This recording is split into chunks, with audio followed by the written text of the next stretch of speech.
இயேசு உங்களை நேசிக்கிறார். பிரியமானவர்களே, இந்த நாளில் ஆண்டவர் உங்களோடு பேசும்படியாய் வேதத்திலிருந்து ஒரு 3 வசனங்களை கூட வாசித்து நாம் வாழ்க்கையில கடைபிடிக்கக்கூடிய காரியத்தை ஆண்டவர் நமக்கு கற்றுக் கொடுப்பாராக. இந்த லூக்காவின் புஸ்தகம் 22வது அதிகாரம் 31, 32, 33 வசனங்கள் இப்படியாக சொல்லுகிறது. பின்பும் கர்த்தர் சீமோனே சீமோனே, இதோ கோதுமையை சுலகினால் பிடிக்கிறது போல சாத்தான் உங்களை பிடிப்பதற்கு உத்தரவு கேட்டுக்கொண்டான். நானோ உன் விசுவாசம் ஒளிந்து போகாதபடிக்கு உனக்காக வேண்டிக் கொண்டேன். நீ குணப்பட்ட பின்பு உன் சகோதரரை ஸ்திரப்படுத்து என்றார். அதற்கு அவன், ஆண்டவரே, காவலிலும் சாவிலும் உம்மை பின்பற்றியவர் ஆயத்தமாய் இருக்கிறேன் என்றார். பிரியமானவர்களே, இந்த 2 வசனத்துல மட்டும் ஆண்டவர் நமக்கு கற்றுக் கொடுக்கக்கூடிய காரியத்தை, பின்பு கர்த்தர் சீமோனை நோக்கி, உன்னை கோதுமையை சுலகுல எப்படி பிடிச்சு அதை பிடிப்பாங்களோ அந்த மாதிரி பிடிப்பதற்கு சாத்தான் என்ற பெர்மிஷன் வாங்கியிருக்கிறான். இந்த உலகத்தின் அதிபதி பெர்மிஷன் வாங்கியிருக்கிறான்.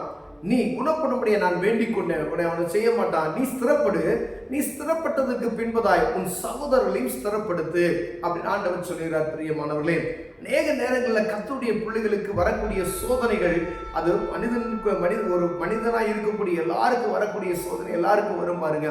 விசேஷமாய் ஆண்டவரை அறிந்து கொண்ட பிள்ளைகளுக்கு அநேக விதமான சோதனைகள் வருகிறதை நாம் பார்க்கிறோம். ஆண்டவர் முன்கூட்டியே சொல்லிவிட்டார் பேதுருட்ட, உனக்கு சத்ரு என்ன பெர்மிஷன் வாங்கியிருக்கேன் என்கிட்ட, உன்னை சொலகுல படைக்கிறது போல நான் படைக்க போறேன் அப்படின்னு சொல்லி. அப்ப எவ்வளவு அவனை சோதிக்க முடியுமோ, நம்மளை சோதிக்க முடியுமோ அந்த அளவுக்கு நம்மை சோதித்து நம்மை பொன்னாய் விளங்குகிறோமா என்று பார்க்கும்படியா ஆண்டவர் என்ன செய்கிறார், அவனுக்கு பெர்மிஷன் கொடுத்திருக்கிறார். அப்ப நம்ம என்ன செய்யணும் அப்படின்னா, ஆண்டவரை அறிந்து கொண்ட பிள்ளைகள் அவரை மாத்திரம் விசுவாசத்துல உறுதியா இருக்குமேனால் கர்த்தர் நம்மை ஆசீர்வதிக்க வல்லமையுள்ளவராய் இருக்கிறார். பிரியமானவர்களே, ஒருவேளை இருதயம் சோர்ந்து போகாதபடிக்கு எப்பயும் ஜெபம் செய்து அவரை மாத்திரம் பார்க்கணும். உங்க ஜெப நேரத்தை ஒரு பலவீனத்தை உண்டு பண்ணி அந்த ஜெப நேரத்தை தடை பண்ண பார்ப்பான் பாருங்க.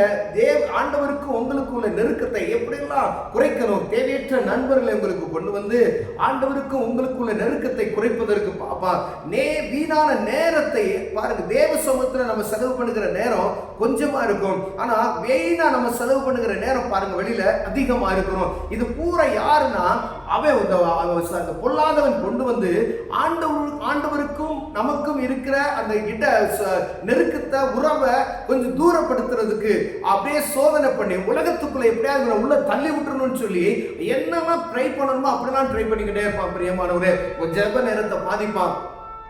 ஆண்டவருக்கு கொடுக்கிற நேரத்தை உலகப்பிரமான காரியத்துல வீணான நேரங்களை செலவு செய்வதற்கு அவன் விட்டு விடுவான். பிரியமானவர்களே, அப்பெல்லாம் இப்படிலாம் நீங்க ஒரு குறிப்பிட்ட மனிதர்கிட்டயோ ஏதோ தேவையற்ற காரியங்களை பேசுகிற மனிதர்கிட்ட நீங்க பேசிக்கொண்டு இருக்கும் பொழுது தேவ சமூகத்துல என்ன செய்யணும், ஜெபம் செய்ய வேண்டும். ஏன் அப்படின்னா, ஆண்டவரே, தேவையற்ற இந்த வார்த்தைகளிலிருந்து என்னை விடுவித்து காத்துக்கொள்வீராக, இந்த நேரங்கள் வீணாகாதபடி என்னை காத்துக்கொள்ளும் அப்படின்னு சொல்லி நம் இருதயத்தின் ஆழத்திலிருந்து அவரை நோக்கி இருதயம் ஆண்டவரும் நமக்குள்ள பேசுகிற ஒரு நிலப்பாட்டுக்கு நம்ம வந்துட்டோம் அப்படின்னு சொன்னா, எந்தெந்த காரியம்லாம் நமக்கு ஆண்டவர் சொல்லுவாரு, இது வீணான நேரம், இது வீணான பேச்சு அப்படின்னு சொல்லும் போது உடனே ஜெபம் பண்ணிடும். அப்ப அந்த இடத்துல இருந்து ஒரு ஆண்டவர் தள்ளி கொண்டு போய் விடுவார். பிரியமானவர்களே, ஆண்டவராய் இயேசு கிறிஸ்துவை பிசாசு சோதிப்பதற்கு அவன் முயற்சி செய்து கொண்டே இருக்கிறார்.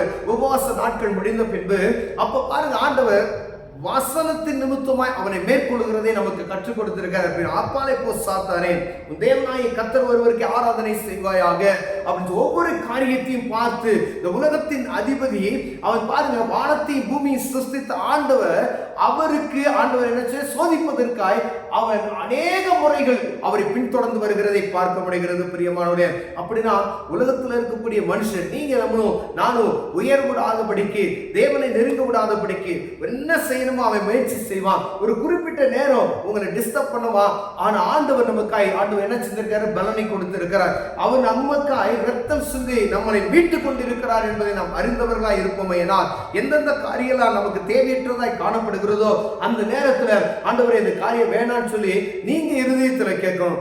தேவையுள்ள பிள்ளையோ, அதாவது இந்த காரியம் வேணாம், வாலண்டரியா போய் ஒரு இடத்துல தேவையற்ற காரியத்தை பேசுவதற்கு நம்ம உட்காரும் பொழுது ஒண்ணு நம்ம தடவை, ஏன்னா அது நம்மளே உருவாக்கி கொள்ளுகிறோம். தேவையற்ற ஒரு காரியத்தை முதலீடு பண்ணுகிறோம் அப்படின்னு சொன்னா அது என்னது, நம்மளா உருவாக்கி கொள்ளுகிறோம், அது நஷ்டமாகும் என்று சொல்லியும் கடந்த நாட்கள்ல பாத்தீங்கன்னா ஒரு சகோதரன் நான் ஒரு காரியத்தை சொல்றேன், ஒரு மல்டி லெவல் பிசினஸ் அது அநேக முறை ஏமாத்திட்டாங்க அப்படின்னு சொன்னா, தேவையில்லாத போய் நல்லா தெரிந்து கொண்ட பிள்ளைகள் போய் என்ன செய்றாங்க, அது நிமித்தம் அப்படி இவ்வளவு காசு வரும் அவ்வளவு காசு வரும்னு சொல்லி அதுல போய் விழுந்துடுறாங்க. இது விரயமாக்கக்கூடியது. ஆண்டவர் கொடுக்கிற அந்த பணத்தை தேவையற்ற காரியத்துக்கு செலவு பண்ணுகிற அந்த நேரம், அந்த பணம் எல்லாம் விரயமாகி விடுகிறது. எப்படிலாம் நம்மளை கவுக்க வேண்டுமோ அப்படிலாம் அவன் யோசனையை செய்து கொண்டான். அவன் எந்த ரூபத்துல வருவான் என்பது உங்களுக்கு தெரியாது. யார் மூலமா எப்படி வேணாலும் பேச்சுல, பார்வையில, நடத்துல எவ்வளவு கவனமா நம்ம இருக்க முடியுமோ அவ்வளவுக்கு கவனமா இருக்கும்படி ஆண்டவர் விரும்புகிறார். அதுக்கு தான் முன்னாடியே சீமோனை வைத்து நமக்கு ஆண்டவர் சொல்லிட்டாரு, உன்னை நான் தெரிந்து கொண்டேன், ஆனா உன்னை பெர்மிஷன் வாங்கியிருக்கான், நீ அதுல ஸ்திரப்படு, அப்ப ஸ்திரப்பட்டுருவ. கொஞ்சம் அந்த உபத்திரவம் இருக்கும், ஆனா ஆண்டவர் சொல்றாரு அதுல நீ ஸ்திரப்பட்டுருவ, அதுக்கு பின்பு நீ மற்றவங்களை என்ன செய்ய, ஸ்திரப்படுத்து அப்படின்னு சொல்லுவோம். அப்ப இந்த காரியத்தை அநேகம் பேருக்கு இப்படிப்பட்ட சூழ்நிலைக்கு நேரம் நம்ம தள்ளப்பட்டு இருப்போம்.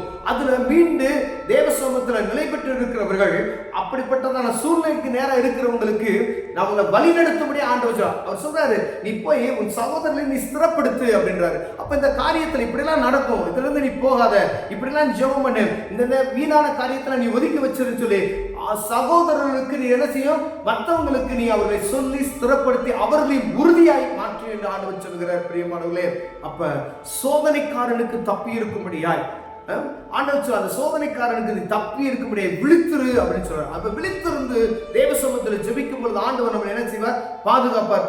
பிரியமானவர்களே, ஏன்னா அவர் நமக்கு ரத்தம் சிந்தி நம்மை மீட்டு கொண்டு இருக்கிறார் என்ற அந்த உள்ளார்ந்த இருதயத்தில் அந்த உணர்வு இருக்குமே, நான் ஆண்டவர் நம்மை வீட்டுக்குள்ள வல்லமையுள்ளா இருக்கிறார். கண்களை மூடுவோம், ஜெபம் செய்வோம். அன்பின் தகப்பனே, சோதனையிலிருந்து தப்பித்துக் கொள்வதற்கு தேவன் எங்களுக்கு உறுதிப்பாட்டையும் கிருபையும் தாங்க, ஞானத்தை தாங்க ஆண்டவரே.